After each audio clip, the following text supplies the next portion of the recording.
जय हिंद साथियों, जैसा कि आप लोग जानते हैं कि बिहार दरोगा का जो आपको वैकेंसी निकला हुआ था कुल मिलाकर के 1275 सीटों पे, उसका जो है बिहार एसआई का यानी कि 1275 सीटों पर जो वैकेंसी निकला हुआ था उसका फॉर्म फिलअप होने की जो प्रक्रिया चल रही थी वो कंप्लीट हो चुकी है। अब जो है सो बहुत ही जल्द आपका एग्ज़ाम होने वाला है। ऐसे में मेरे चैनल पे सभी विषयों की तैयारी आपको जो है सो प्रॉपर तरीके से कराया गया है। और बच गया था केमिस्ट्री का, तो केमिस्ट्री जो बच गया था तो आज जो है सो हम इस केमिस्ट्री को स्टार्ट कर रहे हैं, प्रारंभ कर रहे हैं। और आप जो भी हमारे इस चैनल को सब्सक्राइब किए हुए हैं और जो भी स्टूडेंट एसआई की तैयारी कर रहे हैं वो प्लीज़ इस वीडियो को पूरा देखिएगा। केमिस्ट्री का जो आपके मन में डर है वो सब डर आज हम ख़त्म करने वाले हैं। और यह क्लास देख सकते हैं आप लोग कि पीडीएफ यानी कि पीपीटी के माध्यम से आपको हर एक चीज़ों को नोट डाउन करके आपको जो है सो सिखाया जाएगा। फॉलो चार्ट के माध्यम से भी सिखाया जाएगा। जैसा कि आप देख सकते हैं कि अगर हम मैटर को डिवाइड कर रहे हैं तो इस प्रकार से आप फॉलो चार्ट बना करके भी सीखने वाले हैं इस वीडियो के माध्यम से। तो इस पे जो है सो आपको बहुत ही बेहतरीन क्लास दिया जा रहा है। तो प्लीज़ जो भी स्टूडेंट इस चैनल पे पहली बार विजिट कर रहे हैं तो प्लीज़ चैनल को सब्सक्राइब भी कर लीजिएगा, ताकि जब भी किसी भी प्रकार का वीडियो अपलोड किया जाएगा तो सबसे पहले आप तक पहुंचेगा। समझ गए ना? तो चलिए आज की क्लास को प्रारंभ करते हैं। और आज का यह जो है सो विषय आपका केमिस्ट्री रहने वाला है। और केमिस्ट्री का पहला अध्याय जो कि आप देख सकते हैं हमारे आसपास के जो पदार्थ हैं यानी कि उसके बारे में हम लोग पढ़ने वाले हैं। मैटर्स अराउंड अस, मैटर जो है अराउंड अर्थ हमारे आसपास के जो पदार्थ है उस पदार्थों के बारे में जानेंगे। और फिर देखेंगे कि इसमें कितने प्रकार का जो है सो पदार्थ होती है, उनको किन किन भागों में बांटा गया है, भौतिक अवस्था के आधार पर, रासायनिक अवस्था के आधार पर, तमाम प्रकार की चीज़ों को इसमें जानेंगे। तो चलिए शुरू करते हैं अपना टॉपिक, जो कि हमारा टॉपिक रहेगा हमारे आसपास के पदार्थ।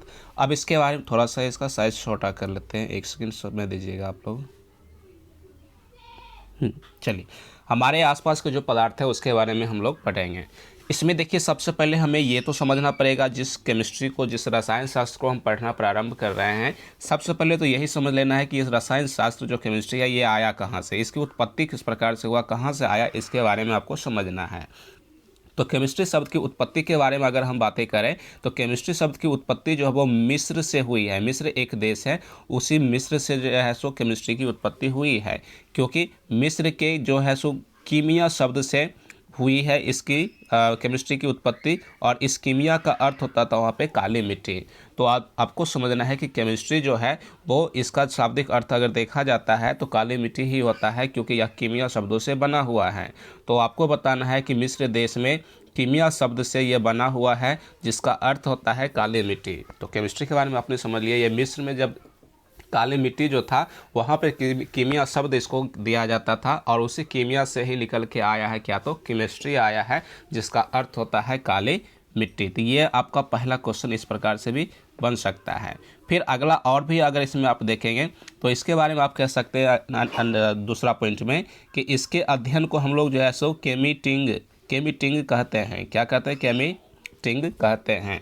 यानी कि केमिस्ट्री की जो अध्ययन है उस अध्ययन को हम लोग क्या कहते हैं, तो केमिटिंग कहते हैं। ये दूसरा पॉइंट आपको ध्यान में रखना है। इसके बाद हम आगे और भी चलेंगे, जैसे कि इसके अवस्थाओं के बारे में देखेंगे, पदार्थ कितने प्रकार के होते हैं। लेकिन उससे पहले केमिस्ट्री के बारे में अगर शुरुआत किए हैं तो शुरुआती दौर में कुछ पॉइंट होता है जिसको याद रखना आपके लिए बहुत ही ज़रूरी हो जाता है। जैसे किसी में से आपसे क्वेश्चन पूछेगा कि रसायन शास्त्र के जनक किसे कहा जाता है, तो आपको बताना है ये लेवोजियर को कहा जाता है। रसायन शास्त्र के जो जनक होते हैं, जो इसके फादर हैं, रसायन शास्त्र के, केमिस्ट्री के जो फादर हैं वो कौन हो जाएंगे, तो लेवोजियर साहब हो जाएंगे। तो ये भी आपको बहुत अच्छा पॉइंट था। तो लेवोजियर जी को आपको ध्यान में रखना है कि रसायन शास्त्र के पिता कौन है, तो यानी कि जनक कौन है, तो लेवोजियर हैं। फिर आप ऐसे भी इसको अगला पॉइंट भी देख सकते हैं कि 1774 ईस्वी में जोसेफ जो प्रिस्टले थे ये ऑक्सीजन का आविष्कार किया था। ऑक्सीजन का आविष्कार किसने किया था, तो जोसेफ प्रिंसले साहब ने ऑक्सीजन का आविष्कार किया था। लेवोजियर ने प्रिस्टल द्वारा, क्या कहते हैं, लेवोजियर ने प्रिस्टल द्वारा किए गए आविष्कार को प्रमाणित किया था, सिद्ध किया था। इसमें इन्होंने बताया था कि किसी भी पदार्थ को जलने के लिए, अगर कोई पदार्थ जल रहा है तो उसमें जो है सो दहने के लिए उसके पास ऑक्सीजन होना ज़रूरी है। जैसे कि अगर आप देख सकते हैं मोमबत्ती को अगर आप जलाते हैं, चलिए इसको एक फिगर द्वारा हम आपको समझाते हैं। जैसे कि मान लीजिए आप जो है एक मोमबत्ती को जला रहे हैं, यह क्या है, एक मोमबत्ती है। मान लीजिए सपोज डेट यह क्या है, तो एक मोमबत्ती है। अब इस मोमबत्ती की जो लौ ये जल रही है, ये क्या है, तो मोमबत्ती है, मोमबत्ती। आप लोग तो जानते हैं मोमबत्ती दीपावली का समय अभी हाल ही फिलहाल में आया हुआ है, दीपावली तो ख़त्म भी हो गया, अब छठ पूजा आने वाली है। तो यह जो आप देख पा रहे हैं कि इसकी जो दीप ये जल रही है, मोमबत्ती की जो लौ होती है ये कब जलती है, जब इसको क्या मिलता है, तो ऑक्सीजन मिलता है, मतलब O2 मिलता है। अगर इसकी लौ को अगर ऑक्सीजन नहीं प्रोवाइड किया जाएगा तो आप समझ लीजिएगा कि यह बत्ती जो है मोमबत्ती नहीं जल पाएगा। इसी प्रकार से कोई भी लकड़ी तब जल पाता है जब उसको ऑक्सीजन मिल पाता है। ऑक्सीजन नहीं रहेगा तो फिर जो है सो ये मोमबत्ती हो या कोई किसी प्रकार का लकड़ी हो या कोई भी दाह्य पदार्थ हो वो नहीं जल पाएगा। इसका एक प्रयोग करके भी आप इस प्रकार से देख सकते हैं। जब खुली वायु में इसको, हल्की सी हवाओं में इसको जब जलाया जाता है तो मोमबत्ती आसानी से जल जाता है, लेकिन जब इसको अत्यधिक हवा दे देते हैं तो बुझ जाती है।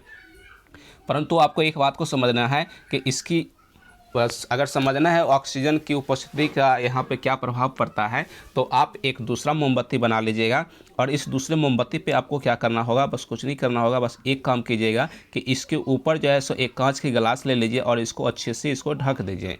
इसको अच्छे से क्या करना है, ढक देना है। ढक देने के बाद आपको पता चलेगा कि यह मोमबत्ती जो जल रही थी वो धीरे धीरे होते होते क्या हो गया है, बुझ गया है। क्या हो जाएगा, ये बुझ जाएगा। बुझ जाने का मतलब ये नहीं जलेगा, बंद हो जाएगा। क्यों? क्योंकि इसको ऑक्सीजन को जो हम हवाओं के द्वारा जिसको ऑक्सीजन मिल रहा था वो ऑक्सीजन अब इसको नहीं मिल पा रहा है। जब ऑक्सीजन नहीं मिल पा रहा है तो आप देखेंगे कि यह बत्ती जो जल रही थी वो क्या हो जाएगा, तो बुझ जाएगा। परंतु यहाँ पर जब आप इस मोमबत्ती को अवलोकन करेंगे तो इसमें देखिए ऑक्सीजन तो इसको हमेशा मिल रहा है, वायु के द्वारा इसको हमेशा ऑक्सीजन मिल रहा है। तो ऑक्सीजन मिल रहा है तो इसकी जो बत्ती जो है, इसकी लौ जो है, इसमें जो आग है वो हमेशा जलती रहती है। तो इस प्रकार से आपको समझना है कि इसमें जो है सो किसी भी पदार्थ को जलने के लिए क्या चाहिए, उसमें तो ऑक्सीजन का होना बहुत ही ज़रूरी है। ऑक्सीजन अगर नहीं रहता है तो कोई भी पदार्थ नहीं जल सकता है, इस बातों को समझना है। जबकि लेवोजियर साहब ने यहाँ पर क्या बताए थे कि लेवोजियर ने तो यहाँ पे जोसेफ प्रिस्टले जो है वो ऑक्सीजन की खोज कर दिए थे। क्या कर दिए थे, ऑक्सीजन की खोज कर दिए। तो ऑक्सीजन की खोज करने के बाद लेवोजियर प्रिस्टले द्वारा किया गया जो आविष्कार था उसको प्रमाणित करने के लिए देखा गया कि कोई भी पदार्थ को जलाने के लिए इसमें ऑक्सीजन की आवश्यकताएं होती है। फिर आगे कहते हैं कि इसमें द्रव्यमान संरक्षण सिद्धांत द्वारा जो है लेवोजियर ने दिए थे। इस सिद्धांत के अनुसार द्रव्यमान का सृजन या विनाश नहीं किया जा सकता है। द्रव्यमान का सृजन या विनाश नहीं किया जा सकता है। जिस प्रकार से ऊर्जा का ना तो नष्ट किया जा सकता है ना उत्पन्न किया जा सकता है, उसी प्रकार से लेवोजियर के द्वारा यहाँ पे बताया गया है कि द्रव्यमान संरक्षण के सिद्धांत से ना इसको निर्माण किया जा सकता है, सृजन किया जा सकता है, ना इससे विनाश किया जा सकता है। फिर आगे इसमें और भी कह रहे हैं, आगे देखिएगा। तो अगला पॉइंट जैसे कि यहाँ पर देख लीजिए क्या कहते हैं कि भारत के रसायन विज्ञान का जो पिता है वो किसको कहा जाता है, यानी कि भारत में पूछा जाएगा तो भारत में किसको कहा जाता है, तो पीसी रॉय को। किसको कहा जाता है, तो पीसी रॉय, यानी प्रफुल्ल रॉय जो हैं इनको जो है सो भारत में रसायन शास्त्र के पिता कहा जाता है। सब पॉइंट अच्छा पॉइंट हम आपके लिए लेकर के आए हुए हैं, तो इसको अच्छे से ध्यान में रखिएगा। फिर कहते हैं कि इन्हें जो है सो नाइट्रेट मैन ऑफ इंडिया के नाम से भी जाना जाता है। क्या जाना जाता है, तो नाइट्रेट मैन ऑफ इंडिया। जो प्रफुल्ल जी हैं यहाँ पे, पीसी रॉय जी जो हैं, इनको किस नाम से जानते हैं, तो nitrate man of India, nitrate man of India के नाम से इसको जाना जाता है। अब आगे देखिएगा इसमें पदार्थ के बारे में कि पदार्थ क्या होता है तो उसके लिए बताना है। पदार्थ क्या होता है तो इसके बारे में, पदार्थ के बारे में अब यहाँ पर डिस्कशन करना है हम लोगों को। चलिए इसका थोड़ा सा साइज और छोटा करते हैं। चलिए पतला हो गया। अब यहाँ पर देखिए पदार्थ क्या होता है तो इसके लिए बताना है कि पदार्थ कहे या द्रव्य कहे दोनों एक ही बात है। पदार्थ हो या फिर द्रव्य हो दोनों क्या है, तो एक ही बात है, सेम बात है, लेकिन दोनों के स्पेलिंग पे ध्यान में रखना है। देखिए एक होता है द्रव्य, ये है द्रव, और एक होता है द्रव्य, एक होता है द्रव्य, द्रव अदा वो य द्रव्य। दोनों में जो है सो अंतर है। यह जो द्रव्य दिख रहे हैं और यह जो द्रव्य दिख रहे हैं दोनों में क्या है, तो अंतर है। यह जो द्रव्य दिख रहे हैं इसका मतलब होता है पदार्थ, जबकि इसका मतलब जो है सो द्रव मतलब लिक्विड टाइप का जो होता है वो समझना है। अब पदार्थ में तो सभी आ जाता है, जैसे कि ठोस, द्रव, गैस, जो तीनों अवस्थाएं होती है मुख्य रूप से तीनों आ जाती है, जबकि यह जो है ये लिक्विड फॉर्म को दर्शाता है। तो इन दोनों शब्दों में आपको ध्यान में रखना है कि अंतर होता है, इन अंतरों को आपको समझना है। पदार्थ का डेफिनेशन अगर हम देखने की कोशिश से करें, आपको सिखाएं अगर पदार्थ की परिभाषा, तो पदार्थ के लिए बताना है कि पदार्थ वह होता है जो कुछ स्थान को छेकता है और जिसमें कुछ भार होता है।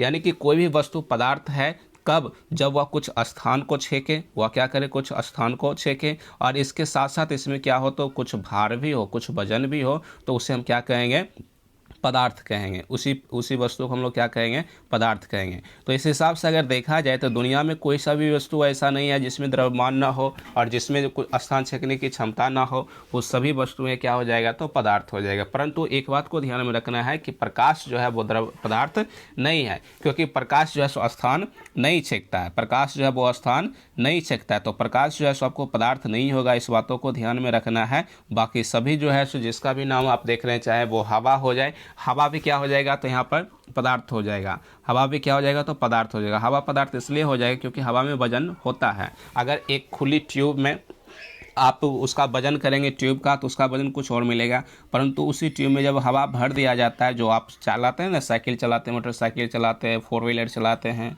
जो भी वाहन चलाते हैं, उसमें क्या होता है कि टायर जो होती है उसका वजन जो है सो बढ़ जाता है हवा भरने के बाद। इस प्रकार से देखा जाए तो हवा में भी क्या होता है, तो वजन होता है, इसमें भी भार होता है, और यह भी जो है सो स्थान छेकता है। तो इस हिसाब से हम हवा को भी क्या कहेंगे, तो पदार्थ कहेंगे।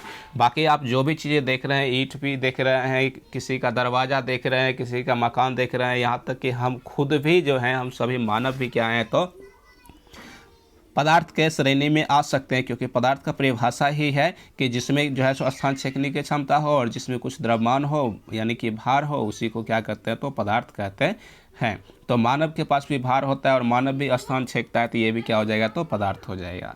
क्या आपने पदार्थ के बारे में समझ ली इतनी बातें? चलिए आगे समझते हैं।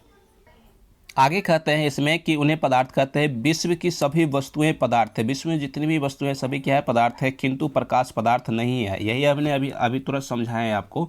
फिर कहते हैं कि यह प्रकाश क्यों नहीं है, तो इसके बारे में बताया गया है क्योंकि इसमें भार नहीं होता है। पदार्थ की कोई प्रकृति होती है, कई प्रकृति होती है, पदार्थ की कई प्रकृति होती है। और प्रकाश इसलिए नहीं है पदार्थ क्योंकि प्रकाश में कोई वजन नहीं होता है। आप देखेंगे कि उसका कोई वजन ही नहीं होता, ये आप अनुमान भी लगा करके देख सकते हैं। फिर आगे देखिए, आगे देखेंगे तो आपको कहता है कि द्रव्य जो है वो कणों के मध्य एक आकर्षण बल लगता है, कार्य करता है। उसी बल को हम लोग जो है सो क्या कहते हैं, तो आकर्षण बल कहते हैं। और ये जो है सो बल एक दूसरे के कणों को क्या करते हैं, आपस में बांध करके रखने का काम करता है। पदार्थ जो है वो छोटे छोटे कणों से मिलकर बना हुआ होता है।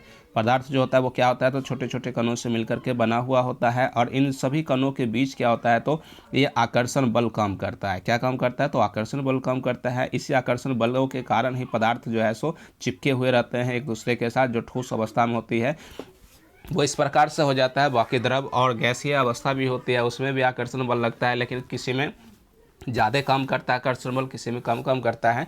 वो इसी सेशन के माध्यम से आपको क्लियर होगा कि किस में ज़्यादा जो है सो आकर्षण बल है और किस में कम आकर्षण बल है। चलिए इसके बाद आगे की ओर देखते हैं हम। अब पदार्थ की वर्गीकरण की ओर आ चुके हैं। इस प्रकार से फ्लो चार्ट बना करके आपको हम सिखा रहे हैं, समझा रहे हैं। तो बहुत ही अच्छा और इंटरेस्टिंग जो है सो सेशन बनाने के लिए ही हम इतना मेहनत कर रहे हैं आप लोगों के लिए। तो प्लीज़ आप लोगों ने अगर अभी तक हमारे चैनल को सब्सक्राइब नहीं किए हैं तो प्लीज़ सब्सक्राइब कर लीजिएगा। सब्सक्राइब करने से फ़ायदा आप ही का होगा, ताकि जब भी वीडियो को अपलोड किया जाएगा तो आपके पास सबसे पहले पहुंचा हुआ रहेगा और आप अपने अनुसार इसको जो है सो जब इच्छा हो तब इसको देख सकते हैं। लेकिन नोटिफिकेशन भी ऑन कर लीजिएगा ताकि आपके पास टाइम टू टाइम पहुँच जाएगा यह वीडियो। चलिए आगे देखिए। पदार्थ की वर्गीकरण के बारे में अगर हम पढ़ रहे हैं तो पदार्थ को हम लोग जो है सो 2 भागों में बांटते हैं। पदार्थ को कितने भागों में बांट सकते हैं, 2 भागों में। पहला भाग को हम लोग भौतिक अवस्था के आधार पर कह सकते हैं और दूसरे भाग को हम रासायनिक अवस्था के आधार पर कह सकते हैं। पदार्थ को हम लोग 2 भागों में बांटेंगे, एक भौतिक आधार पर और दूसरा रासायनिक आधार पर। अब जो भौतिक आधार पर बांटते हैं इसका फिर से 5 भाग हो जाता है। इस पदार्थ का कितना भाग होगा, 5 भाग, जिसमें हम लोग ठोस, द्रव, गैस, प्लाज्मा और बॉस आइंस्टीन कंडेंसेट के नाम से जानते हैं। तो 5 अवस्था यहाँ पर है। भौतिक अवस्था के आधार पर पदार्थ के 5 भाग होते हैं, जबकि इसमें मुख्य रूप से देखा जाएगा तो आप 3 ही भाग कहेंगे, जिसमें ठोस, द्रव और गैस, ये 3 भाग आएगा। ठोस, द्रव और गैस, यह जो है सो पदार्थ की 3 मुख्य भाग है। बाकी यह प्लाज्मा और बॉस आइंस्टीन कंडक्ट जो है ये बाद में इसमें जुड़ा हुआ है, तो इसके बारे में भी कॉन्सेप्ट हम आपको बताएंगे। और साथ ही साथ यहाँ देखिएगा रासायनिक अवस्था के आधार पर देखिएगा तो पदार्थ का 3 भाग है। कौन कौन सा, एक तत्व है, यौगिक है और क्या है, तो मिश्रण है। तो ये 3 अवस्था होती है रासायनिक अवस्थाओं के आधार पर। अब जो तत्व देख रहे हैं, अब तत्व क्या होता है इसके बारे में बताएंगे, लेकिन इसका कैटेगरी को पहले आप देख लीजिए कि कौन कितने भागों में डिवाइड किया गया है। तत्व जो होती है, इस तत्व को कुल मिलाकर के 3 भागों में बांटा गया है। पहला भाग धातु है, दूसरा अधातु है और तीसरा उपधातु है। धातु, अधातु और उपधातु, ये तीनों के तीनों तत्व के प्रकार हैं। इन चीज़ों को आपको ध्यान में रखना है। उसके बाद देखिएगा यौगिक जो होती है, अब यौगिक भी जो है सो दो प्रकार का होता है। कौन कौन सा होता है? एक कार्बनिक यौगिक होता है और अकार्बनिक यौगिक होती है, यानी कि organic compound and inorganic compound, ये जो है सो दो प्रकार का होता है। फिर उसके बाद देखेंगे मिश्रण के बारे में। तो मिश्रण क्या होता है कि जब कभी भी दो या दो से अधिक पदार्थों को मिला दिया जाता है तो उसको मिश्रण कहा जाता है। यह मिश्रण जो है वो दो प्रकार का होता है, समांग मिश्रण और दूसरा विषमांग मिश्रण होता है। तो इस प्रकार से पूरे के पूरे आपने जो है सो पदार्थों का कैटेगरी वाइज बना करके, कैटेगरी वाइज इसको अलग अलग करके आपने समझ लिए हैं अच्छे से। तो उम्मीद करते हैं कि दिक्कत नहीं होगा। बाकी इसका विश्लेषण के लिए अभी हम जस्ट इसको जो है सो हर चीज़ को अच्छे से समझाते हैं, क्योंकि मेरा उद्देश्य ये है कि आपके जब तक कॉन्सेप्ट क्लियर नहीं होगा तब तक आप इसको अच्छे से नहीं सीख पाएंगे। इधर भी देखिए सारा चीज़ों का विश्लेषण दिया गया है, लेकिन उससे पहले हमारे द्वारा भी कुछ इसके बारे में जान लीजिए। देखिए पदार्थ के बारे में तो बता ही दिए हैं कि पदार्थ वह होती है जो कुछ स्थान छेकता है, जो कुछ क्या करता है तो स्थान छेकता है, और जिसमें क्या होता है तो कुछ भार होता है, यानी कि स्थान भी छेके और भार भी हो तो उसी को हम क्या कहते हैं तो पदार्थ कहते हैं, मैटर कहते हैं। क्लियर। उसके बाद इसको हम जो है सो दो प्रकार से बांट लेते हैं। पहली अवस्था को भौतिक अवस्था के आधार पर और दूसरा रासायनिक अवस्थाओं के आधार पर। भौतिक अवस्था के अंतर्गत आप ये समझ लीजिए, यानी कि इसकी जो है सो प्रकृति चेंज हो सकता है, उसी को हम भौतिक अवस्था कहेंगे। और रासायनिक अवस्था में क्या होता है कि उसकी प्रकृति चेंज नहीं होता है। अब उसके बाद देखेंगे जैसे कि भौतिक अवस्था पे हमने बोले कि पहला भाग ठोस है। तो पदार्थ की ठोस अवस्था कहते किसे हैं? नाम से यह स्पष्ट है, ठोस। ठोस मतलब मजबूत होना, सॉलिड होना। तो इसमें क्या होता है, इसकी खासियत कि इस ठोस का जो आकार होता है वो आकार क्या होता है? निश्चित होता है। आकार क्या होता है? निश्चित होता है। निश्चित इसलिए होता है क्योंकि ईंट अगर मान लेते हैं निश्चित है ना, ईंट को अगर आप देख लीजिएगा, ईंट मतलब जिससे दीवारें बनती हैं वो क्या होता है? ठोस अवस्था में होती है। और इसका आयतन भी अगर आप देखिएगा, यानी भार इसका देखेंगे तो आयतन भी क्या मिलेगा आपको? निश्चित मिलेगा। आयतन भी क्या मिलेगा आपको? तो निश्चित मिलेगा। अगर मान लेते ईंट का वजन अगर 3 kg है तो उसका भार निश्चित रहेगा, चाहे आप एक जगह से दूसरी जगह कहीं भी उसको रख दीजिए, चाहे आप अपने घर पर उसको वजन करके देख लीजिए या फिर अपने घर से कुछ दूरियों पे जाकर के उसको वजन कर लीजिए, उसका वजन परिवर्तन नहीं होने वाला है। इसलिए इसका आयतन जो है सो निश्चित होता है।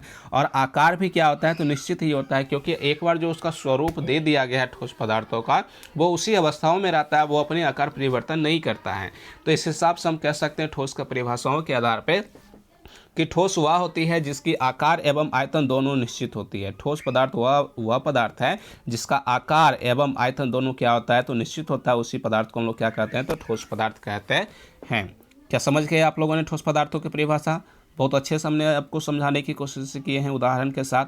चलिए उसके बाद देखिएगा, अब इसमें थोड़ा सा शॉर्ट में हम आपको बताते हैं। जैसे कि द्रव है, द्रव मतलब क्या होता है? लिक्विड। द्रव मतलब क्या होता है? लिक्विड। लिक्विड कहने का मतलब ये हुआ कि वह पदार्थ जिसका आयतन तो निश्चित हो परंतु आकार निश्चित ना हो। आकार जो है वो निश्चित ना हो। आकार निश्चित ना होने का मतलब ये है कि अगर मान लेते हैं हम दूध लेने के लिए सेंटर गए, अगर हमने क्या किया, दूध लेने के लिए, मिल्क लेने के लिए कहाँ पहुँच गए? सेंटर पहुँच गए, MIL के, ठीक है। तो मिल्क लेने के लिए अगर हम सेंटर पहुंच गए हैं तो हमें 1 लीटर दूध अगर उसने दे दिया और हम एक लोटे में जा कर के दूध लिए हैं, हम किस में दूध ले लिए हैं? एक लोटे में। लोटे कुछ इस प्रकार का होता है, ये साइज में थोड़ा सा बड़ा बन गया परंतु कोई बात नहीं है ना। तो यह जैसा मान लेते हैं कि यह एक लोटा है और इस लोटे में जैसे हम 1 लीटर का जैसे दूध ले लिए हैं, 1 लीटर का क्या ले लिए हैं तो मिल्क खरीद के लेकर के आ गए हैं।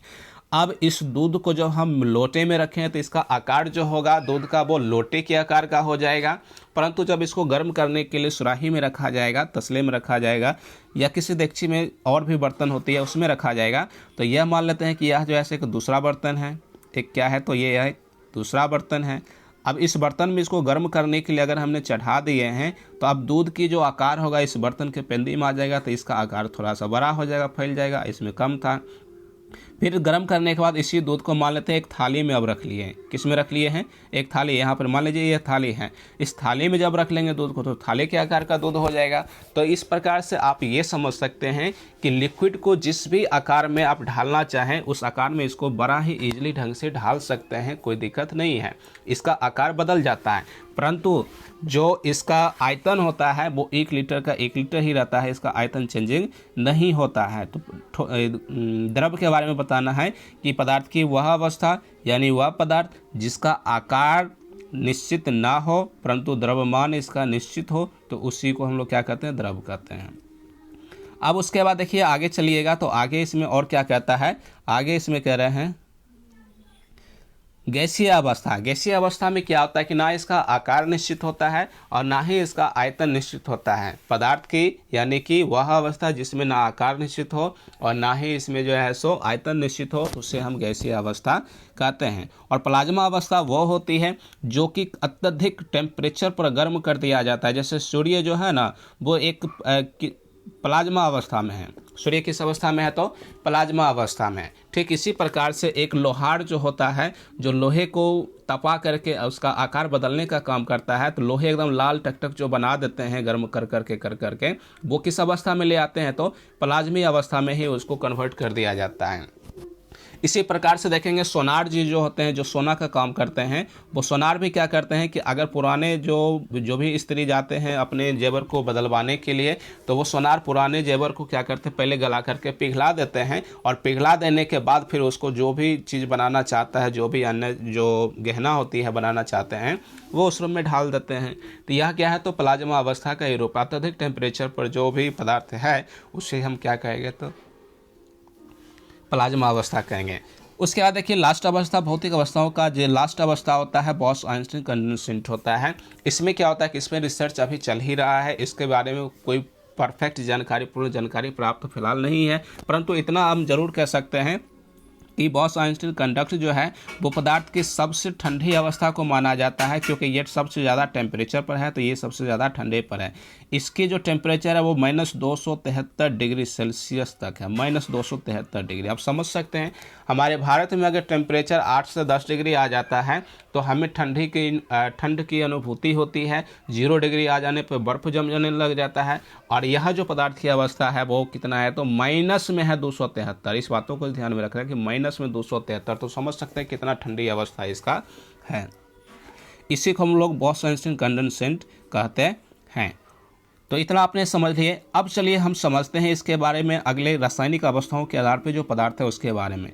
तत्व होता है। तत्व क्या होता है कि आप जब पीरियोडिक टेबल पढ़ रहे होते हैं, कौन सी टेबल, तो पीरियोडिक टेबल आवर्त सारणी जब आप पढ़ रहे होते हैं तो उसमें जो भी चीज़ें लिखा हुआ होता है वो सब के सब क्या होता है, तो तत्व होता है। जैसे कि आप हाइड्रोजन पढ़ते हैं, आप हीलियम को पढ़ते हैं, आप ऑक्सीजन को पढ़ते हैं, आप जो है सो नाइट्रोजन को पढ़ते हैं, कार्बन को पढ़ते हैं, क्लोरीन को पढ़ते हैं। जो भी चीज़ अकेले अकेले अवस्थाओं में आप देख पा रहे हैं उसी को हम लोग क्या कहते हैं, तो तत्व कहते हैं। तो सीधा ऑक्सीजन कहेगा तो ऑक्सीजन क्या हो जाएगा, तो आपका तत्व हो जाएगा। जैसे कि अगर आपसे हम अभी कुछ क्वेश्चन करते हैं, देखते हैं आप जवाब सही दे पाते हैं कि नहीं।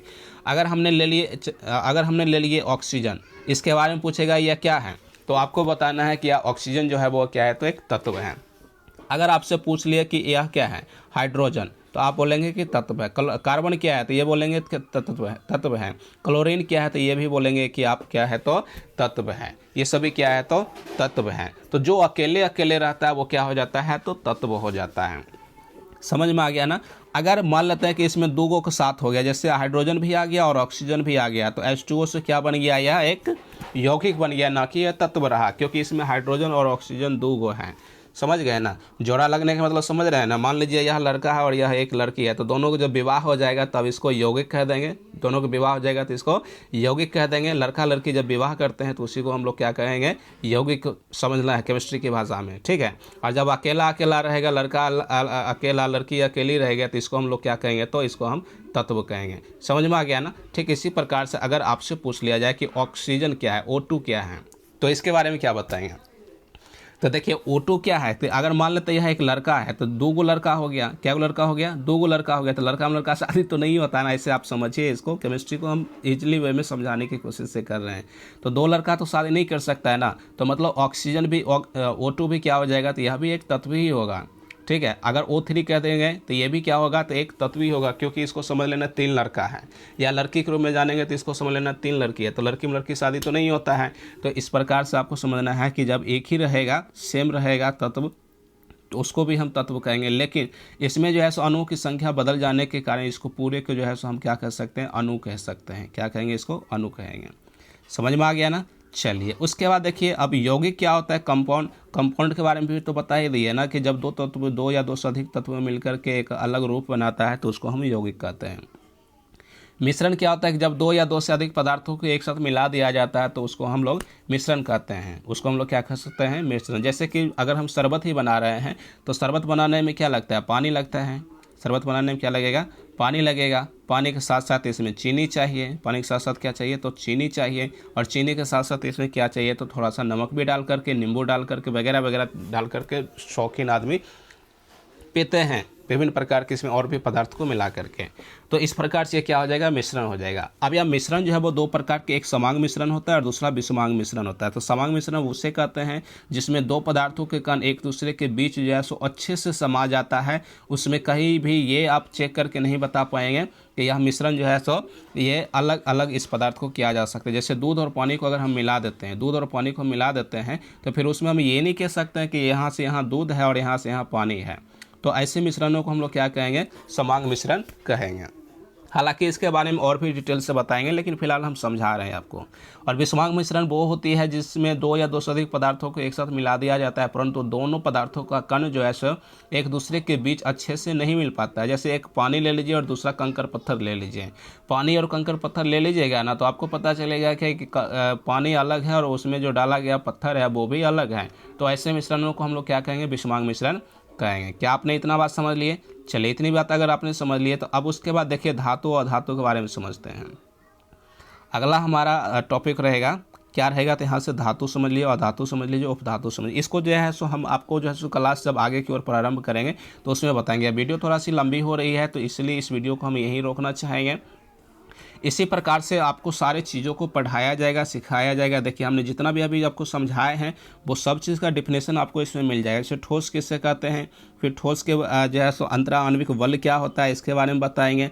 ठोस का उदाहरण जैसे पत्थर हो गया, लकड़ी हो गया, लोहा हो गया, ये सभी ठोस का उदाहरण है। अब ठोस भी दो प्रकार का होता है, क्रिस्टलीय होता है और अक्रिस्टलीय होता है। तो इन तमाम चीज़ों के बारे में आपको अच्छे से डिटेल में समझाया जाएगा। तो पेशेंस बना करके रखिएगा और हमारे इस चैनल को सब्सक्राइब जरूर कर लीजिएगा, ताकि जब भी वीडियो को अपलोड किया जाएगा तो सारा चीज़ आपको मिलता रहेगा, टाइम टू टाइम मिलता रहेगा।